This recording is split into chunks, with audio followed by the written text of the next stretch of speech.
Bonjour, bonjour à toutes et à tous, bienvenue sur KTV Kwezi FM, le 106.9 pour un temps de parole en direct à la radio et à la télévision. Clac, on allume les projecteurs, il passe de l'ombre à la lumière. Il s'agit de Mikidash Oumadi, le nouveau président, Maoré s'il vous plaît, le nouveau président de l'Interco des Outre-mer. Il est avec nous, Mikidash. Bonjour. Bonjour Patrick. Merci d'avoir accepté notre invitation. Vous êtes arrivé dimanche, oui. Et forcément dès lundi vous êtes sur le plateau de Kwezi. Vous êtes le nouveau président. On va parler de la fonction de président dans quelques instants, mais avant, vous, en tant qu'homme, passez de l'ombre à la lumière. Vous avez souvent été dans l'ombre de Saïd Omar Wali, que ce soit au conseil départemental, à la commune, etc., etc. Là, ça y est, vous faites cavalier seul, vous êtes tout seul. Non, ça démontre le travail qui a été fait depuis quelques années, disons, dans l'ombre ouais. de Saïd Omar Wali, mais au niveau du conseil général, j'étais son directeur de communication. Exact. Et au niveau de la mairie, je suis l'adjoint en charge de l'administration générale. Quatrième adjoint. Quatrième adjoint en charge de l'administration générale. Donc je m'occupe essentiellement du fonctionnement des services et des agents.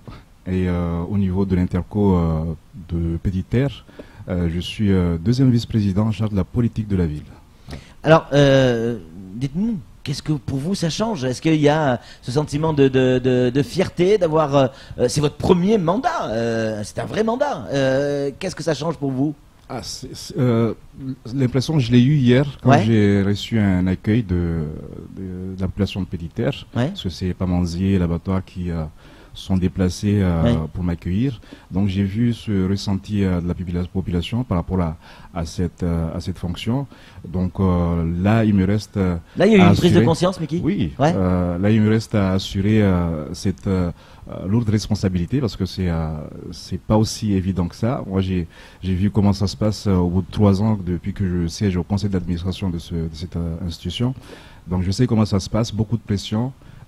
Et au niveau local et au niveau régional, mais des fois ça dépend des sujets. Ça peut être aussi au niveau européen, parce que on a des dossiers des fois qui sont appelés à être défendus au niveau européen avec les députés européens que nous élisons dans différentes régions d'outre-mer. À partir du moment où vous avez été nommé, élu, on va dire, président de l'Interco des Outre-mer, qui vous a envoyé le premier SMS? Qui vous a appelé en premier? Est-ce que c'est S2O? Non, c'était ma femme parce que S2O était là-bas. Ma femme avait toute une pression toute la journée. Eh oui. Demandait est-ce que c'est une bonne idée que tu ailles? Ouais. Est-ce qu'il faut absolument que ces questions, Ouais. est-ce que à travers des SMS, mais après quand le vote s'est déroulé, les résultats ont été donnés. Ouais. Petit SMS président, j'ai marqué seulement président sur cet SMS et puis voilà. Donc, Mickey, dernière question sur vous, l'homme. Est-ce que c'est le début d'une carrière politique? Parce que là, c'est un mandat, vous êtes élu, ça y est, vous lancez avec votre nom en politique? au niveau territorial, Ouais. et au-delà du territorial, au niveau régional et national également, parce Ouais. que dès mon élection, enfin le lendemain de mon élection, j'ai été reçu au cabinet du ministre de l'Outre-mer pour une prise de contact. Bien sûr. Parce que cette association a déjà, depuis sa création en 2001, a déjà eu beaucoup de contacts. C'est une association, c'est un réseau de lobbying, enfin un réseau. Bien sûr, bien sûr.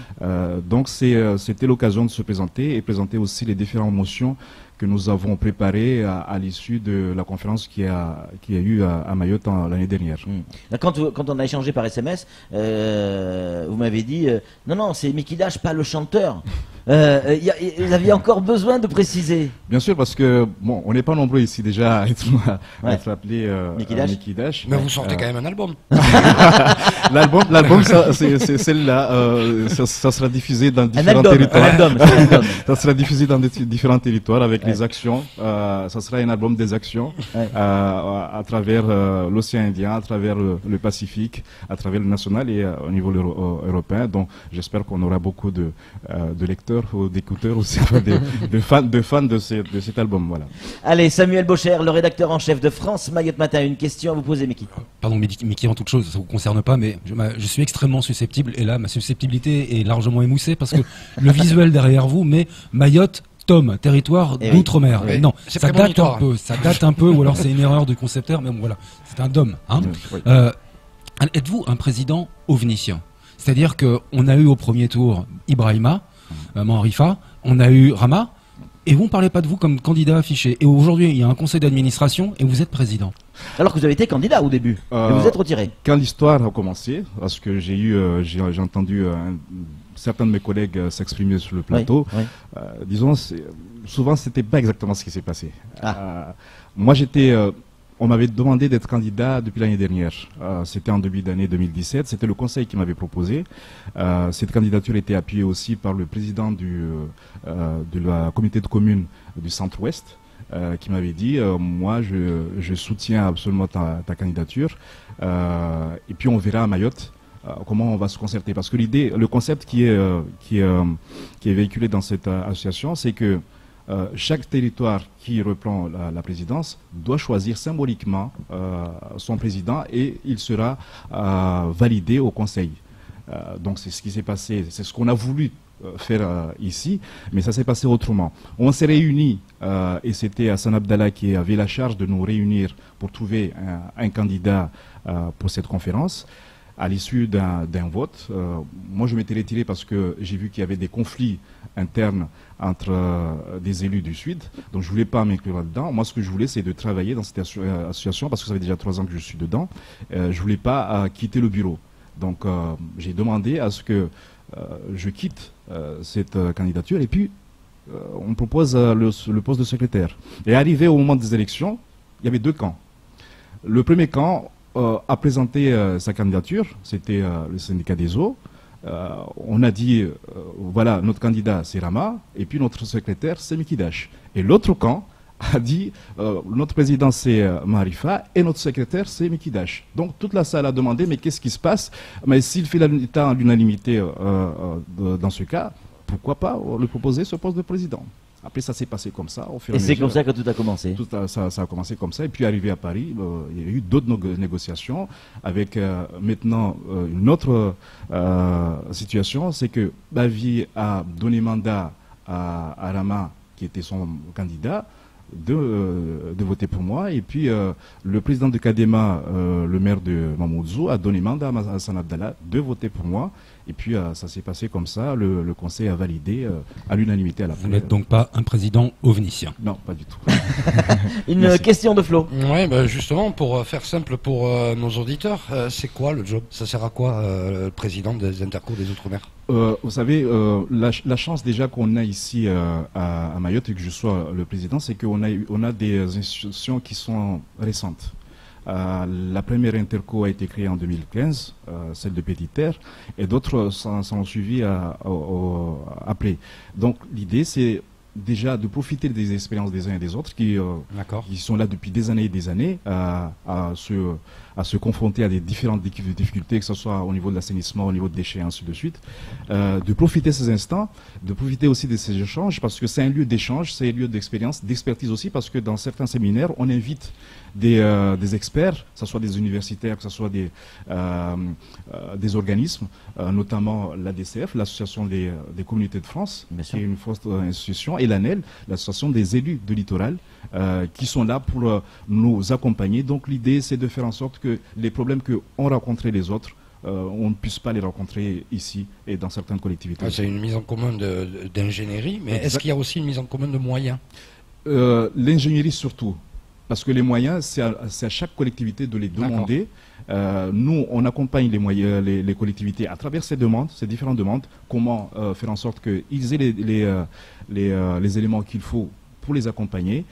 Donc, c'est une institution qui est là pour faciliter la tâche.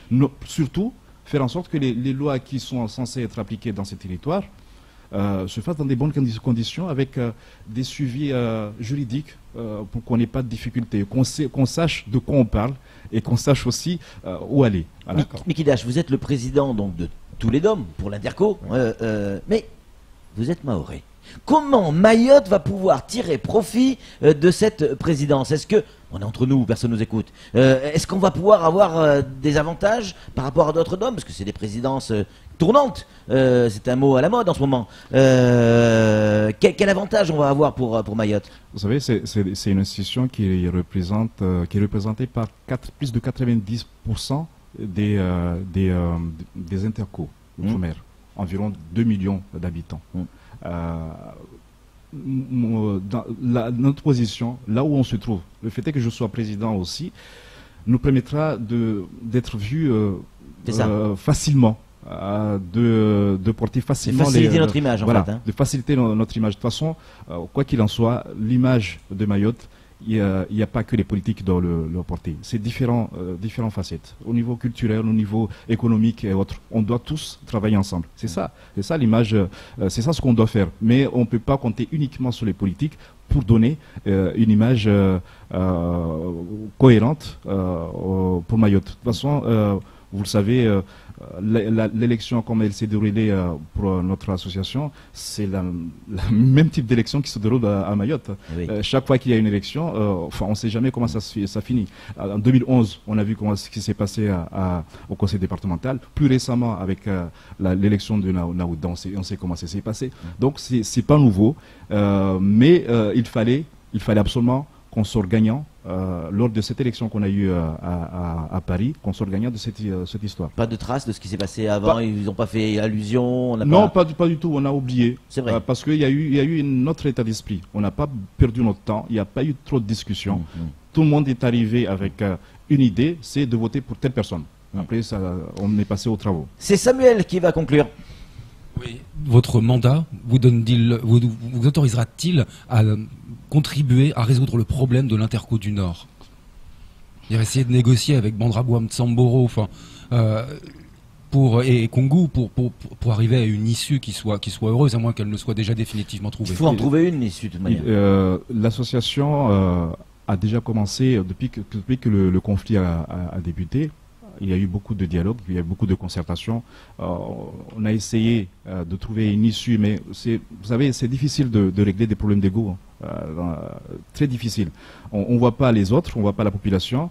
Et c'est dommage parce qu'on a perdu beaucoup de temps, on a perdu beaucoup de moyens, notamment avec le CIDEVAM. Si l'Interco du Nord a été, disons, mis sur pied depuis longtemps, je pense qu'il y a beaucoup de choses qu'on aurait pu réaliser à Mayotte, notamment au Nord, parce que la population est handicapée au niveau de développement.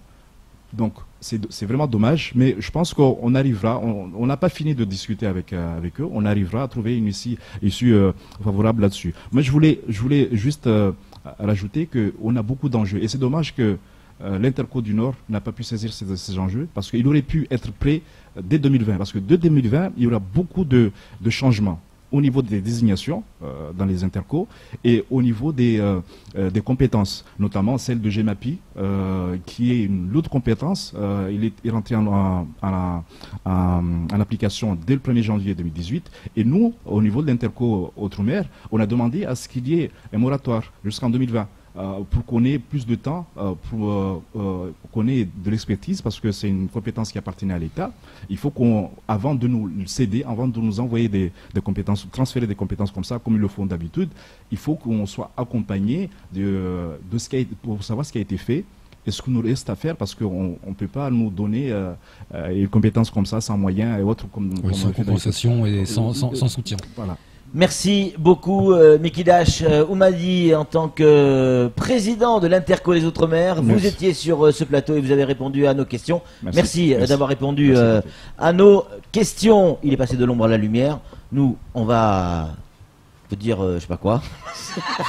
En tout cas, c'est tout pour ce temps. C'est la catastrophe. Faire salon ailleurs. Merci.